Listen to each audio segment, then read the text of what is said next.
أعوذ بالله من الشيطان الرجيم. بسم الله الرحمن الرحيم. رب اشرح لي صدري ويسر لي أمري واحلل عقدة من لساني يفقه قولي. رب اشرح لي صدري ويسر لي أمري واحلل عقدة من لساني يفقه قولي. حاضرین جمعہ، بزرگان دین، عزیزان ملت، دینی ملی بھائیوں، پردہ نشین ماؤں اور بہنوں، پیارے بچے اور بچیوں، تمام قسم کی تعریف اللہ رب العالمین کے لیے ہے کہ جس نے ہمیں ہدایت سے نوازا،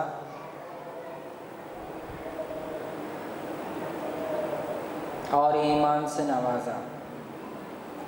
سبحان اللہ بحمدہ عدد خلقی و رضا نفسی و زنت عرشی مداد کلماتی، سبحان اللہ بحمدہ و سبحان اللہ العظیم۔ بے شمار درود و سلام ہو تمام انبیاء اور رسل پر، خصوصاً رحمت للعالمین صلی اللہ علیہ وسلم پر، کہ جن کی بدولت ہمیں اسوہ حسنہ ملا، زندگی گزارنے کا سلیقہ ملا۔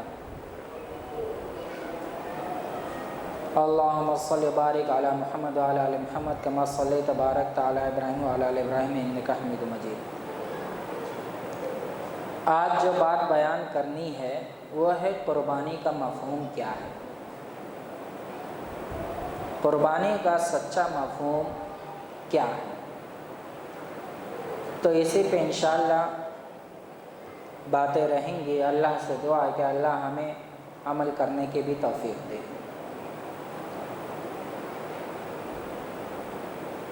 قربان قرب سے ہے، جس کا مطلب ہوتا ہے قریب ہونا، یعنی اللہ کی رضا اور اللہ کی خوشنودی حاصل کرنے کے لیے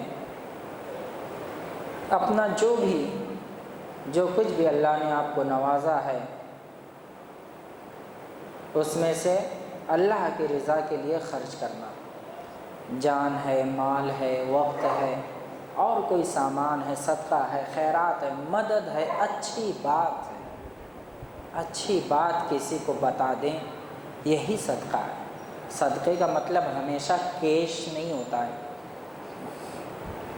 اچھی بات کسی کو بتا دیں، راستے سے کوئی تکلیف دہ چیز ہٹا دیں، یہی صدقہ ہے۔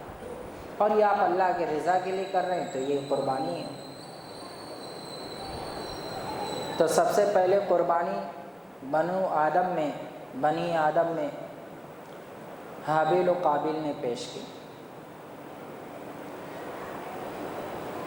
اذ قرب قربانا فتقبل من احدهما ولم يتقبل من الاخر انما يتقبل الله من المتقين، کہ حابیل و قابیل نے قربانی پیش کی تو اس میں سے حابیل کی قربانی قبول کر لی گئی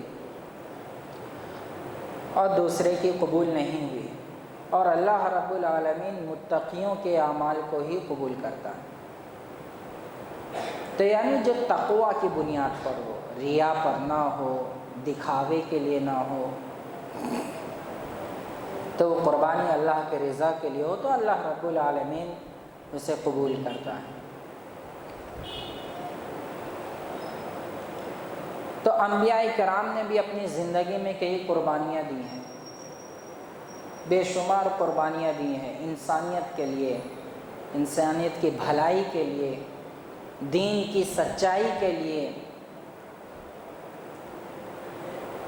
تمام انبیاء کرام نے دی، جن میں سب سے لمبی عمر حضرت نوح علیہ السلام کی تھی۔ انہوں نے فرمایا ودعوت قومی رب لیلا و نہارا، کہ میں نے اپنی قوم کو دن اور رات، اکیلے اور تنہا، مل کر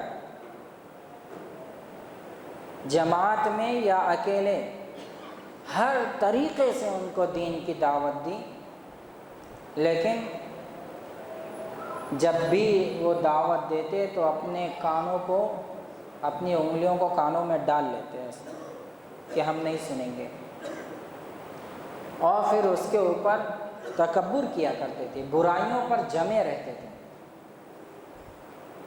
تو بہت کم لوگ ایمان لائے، 950 سال تک تو دعوت کی ہے۔ اللہ اکبر، بڑی قربانی ہے۔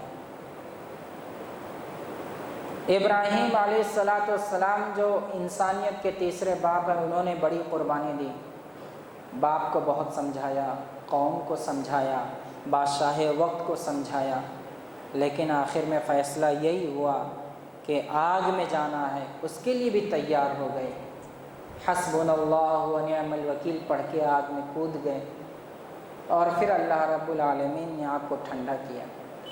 قربانی کی آزمائش جو ہے یہیں پر نہیں ختم ہوئی، بلکہ پھر یہ حکم ہوا کہ آپ کو دوسری جگہ جانا ہے، ہجرت کرنا ہے، ہجرت کی زندگی گزارے۔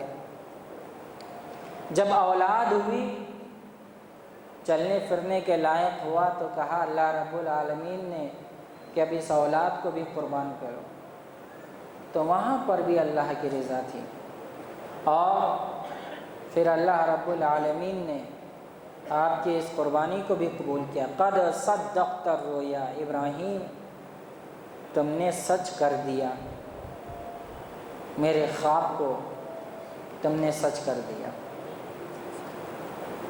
اور یہ قربانی کا سلسلہ ایسا نہیں ہے، تمام انبیاء میں رحمت، اللہ کے رسول صلی اللہ علیہ وسلم نے بھی قربانی دی۔ آپ نے کیا قربانی دی؟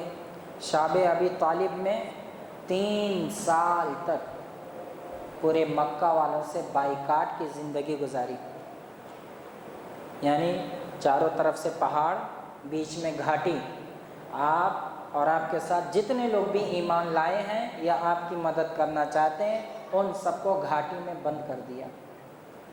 اور کتنے سال تک؟ 3 سال تک، مکمل 3 سال پتوں پر گزارا ہو رہا ہے، پتوں پر گزارا ہے، جانور کی چمڑیوں کو پانی میں بھگا کے پھر اسے باری باری صحابہ کرام چوسا کرتے تھے۔ یہ مشکل اور مشقت کا یہ دور امام الانبیاء نے بھی دیکھا ہے، اور پھر یہ مشقت کا دور کم نہیں ہوا۔ جو ہی آپ کی زندگی بڑھتے رہی، یہ قربانی بڑھتے گئی۔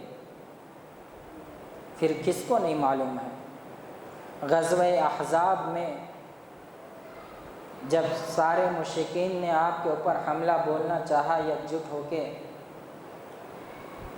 غزوہ خندق، تو اس وقت بھی آپ نے قربانی دی اور آپ کے سارے صحابہ کرام نے قربانی دی۔ 3 مہینے سے زیادہ ہو گیا ہے، دشمنوں سے حفاظت کے لیے مدینہ کے کنارے خندق کھودی جا رہی ہے، بھوکے ہیں صحابہ کرام، پیاسے ہیں، ٹھنڈ کا موسم ہے، صحابہ کرام آ کے شکایت کرتے ہیں، اے اللہ کے رسول ہم بھوکے اور پیاسے ہیں، کمزوری اتنی ہے کہ کمر جھک رہی ہے، تو میں نے پتھر باندھ رکھا ہے۔ تو اللہ کے رسول دکھاتے ہیں، تم نے 1 باندھا ہے، میں نے 2 پتھر باندھے ہیں۔ اللہ اکبر، قربان جائیے ایسے قائد اور رہنما اور رہبر پہ، جو قائد، جو رہبر ایسا ہو کہ جو اپنی عوام کو بھی ساتھ میں، اپنی مشقت میں ساتھ میں لے کر چلے، وہی حقیقت میں قائد ہوتا ہے۔ اور پھر اسی بیچ میں جابر بن عبداللہ رضی اللہ تعالی عنہ آپ کو دعوت دیتے ہیں چپکے سے، بھوکے ہیں صحابہ کرام، پیاسے ہیں، دیکھا نہیں گیا ہے، 3 مہینے سے زیادہ ہو گئے ہیں۔ آپ کہتے ہیں اللہ کے رسول آپ اور 4 آدمی آؤ، آ جائیے، آپ کی دعوت ہے۔ خوش ہو جاتے ہیں، کہتے ہیں ٹھیک ہے، وقت مقررہ پر پہنچتے ہیں تو کیا دیکھتے ہیں؟ اللہ کے رسول صلی اللہ علیہ وسلم جابر بن عبداللہ کے پاس 1400 صحابہ کرام کے ساتھ موجود ہیں۔ کتنے صحابہ کرام کے ساتھ؟ 1400، 1400۔ جابر بن عبداللہ کہتے ہیں اللہ کے رسول میں نے تو دعوت 5 لوگ کی لی تھی۔ تو کہا کوئی بات نہیں، اللہ برکت دینے والا ہے، تم ہانڈی کو چولہے سے اتارنا نہیں، اور جب ہم کھانے بیٹھ جائیں تب روٹی بنانا شروع کرنا۔ اور ایسا ہی کرتے ہیں، باری باری 10 یا 20 آدمی، 40 آدمی کر کے کھانا کھاتے ہیں، اور جو کھانا 5 آدمیوں کے لیے تھا وہ 1400 صحابہ اکرام کھاتے ہیں۔ یہ غزوہ احزاب کا واقعہ ہے۔ تو یہ قربانی بتانا مقصود ہے کہ دیکھیے اللہ کے رسول صلی اللہ علیہ وسلم خود بھی بھوکے ہیں، صحابہ کرام بھی بھوکے ہیں۔ حضرت ابو ہریرہ رضی اللہ تعالیٰ عنہ کو کون نہیں جانتا؟ حدیث حاصل کرنے کے لیے آپ نے کتنی قربانی دی، بہت بڑی۔ دن اور رات کبھی آپ کو چھوڑتے نہیں تھے، اس لیے کہ ایسا نہ ہو کہ میں آپ کا ساتھ چھوڑ دوں اور آپ کوئی حدیث بیان کر دیں، دین کی کوئی بات بیان کر دیں اور میں سننے سے رہ جاؤں۔ یہی وجہ ہے کہ سب سے زیادہ 5000 سے زائد احادیث حضرت ابو ہریرہ رضی اللہ تعالیٰ عنہ سے روایت ہے۔ ان کے شاگردان پوچھتے ہیں کہ کیا بات ہے، سب سے زیادہ احادیث آپ کو یاد ہے؟ تو آپ بیان فرماتے ہیں ہاں، اس لیے کہ انصار صحابہ اکرام اپنی کھیتی باڑی میں رہا کرتے تھے، مہاجرین صحابہ اکرام اپنے کاروبار اور بزنس میں رہتے تھے، لیکن میں اللہ کے رسول صلی اللہ علیہ وسلم کے ساتھ چپک کر رہتا تھا۔ وہ آپ کا ساتھ اس لیے نہیں چھوڑتے کہیں ایسا نہ ہو کہ کوئی حدیث رہ جائے۔ تو ایک بار 3 دن اور 3 رات سے زیادہ ہو گئے کہ آپ بھوکے تھے، تو آپ کھانا مانگنے کا علمی انداز اختیار کیا، علمی انداز۔ وہ علمی انداز یہ نہیں کہا ڈائریکٹ کہ مجھے بھوک لگی ہے تم کھانا کھلاؤ، بلکہ آپ نے ایک آیت سورہ دہر کی ہے، وہ پوچھا وَيُطْعِمُونَ الطَّعَامَ عَلَىٰ حُبِّهِ مِسْكِينًا وَيَتِيمًا وَأَسِيرًا، کہ مومن تو وہ ہوتے ہیں جو مسکینوں کو، یتیموں کو اور قیدیوں کو کھانا کھلاتے ہیں اللہ کی رضا کے لیے۔ تو آپ پوچھتے ہیں اس آیت کا مفہوم کیا ہے؟ کس سے؟ حضرت ابوبکر صدیق رضی اللہ تعالیٰ عنہ سے۔ وہ نہیں سمجھ پاتے ہیں، مفہوم بتا کے چلے جاتے ہیں۔ حضرت عمر رضی اللہ تعالیٰ عنہ آتے ہیں، آپ سے پوچھتے ہیں، وہ بھی نہیں سمجھ پاتے ہیں، چلے جاتے ہیں۔ حضرت عمر رضی اللہ تعالیٰ عنہ، حضرت عثمان رضی اللہ تعالیٰ عنہ اور حضرت علی رضی اللہ تعالیٰ عنہ، سب سے پوچھتے ہیں، سبھی مفہوم بتا کے چلے جاتے ہیں۔ لیکن اللہ کے رسول سے جب پوچھتے ہیں کہ اس آیت کا مفہوم کیا ہے، تو اللہ کے رسول کہتے ہیں ابو ہریرہ مجھے معلوم ہے تم بھوک سے بے ڈھال ہو، تم بھوک سے پریشان ہو، ان کے کھانے پینے کا بندوبست کرتے ہیں۔ قربان جائیے، یہ حدیث کی خدمت کے لیے، حدیث کو یاد کرنے کے لیے کتنی عظیم قربانی دی۔ سارے صحابہ کرام نے کتنی قربانی دی، اللہ کے رسول صلی اللہ علیہ وسلم نے کتنی بڑی قربانی دی۔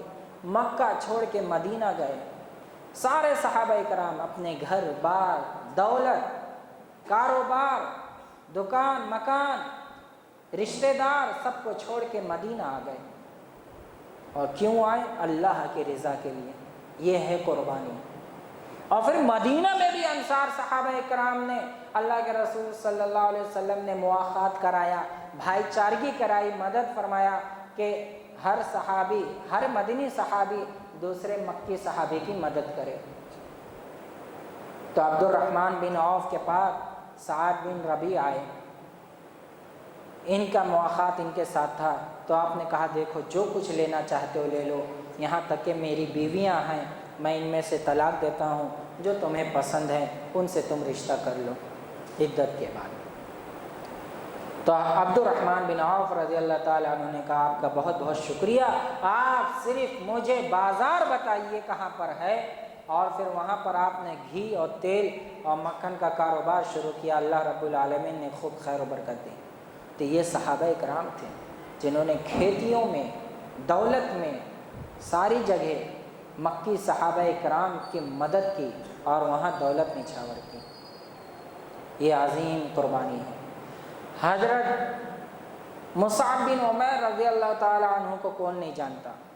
مصعب بن عمیر اسلام لانے سے پہلے عمر تقریباً 16 سال ہے۔ کتنی سال؟ 16 سال۔ جب اسلام لے کر آتے ہیں، اللہ کے رسول صلی اللہ علیہ وسلم کے ہاتھ پر بیعت کرتے ہیں، اسلام قبول کرتے ہیں، اس سے پہلے کی زندگی ایک دم شاہانہ زندگی ہے۔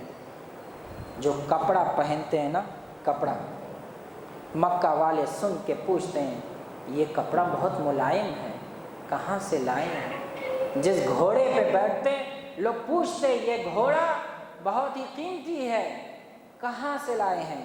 جو خوشبو لگا کر گلیوں میں نکل جاتے تو لوگ جان جاتے تھے کہ یہاں سے مصعب بن عمیر کا گزر ہوا ہے۔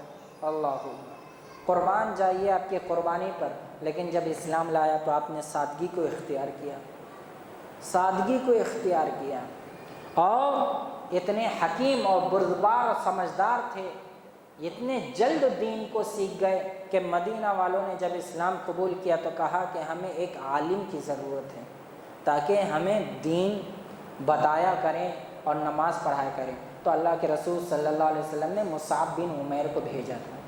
مصعب بن عمیر نوجوان ہے، مدینہ جا کے جی جان سے محنت کرتے ہیں اور 1 سال کے اندر پورا مدینہ اسلام قبول کر لیتا ہے۔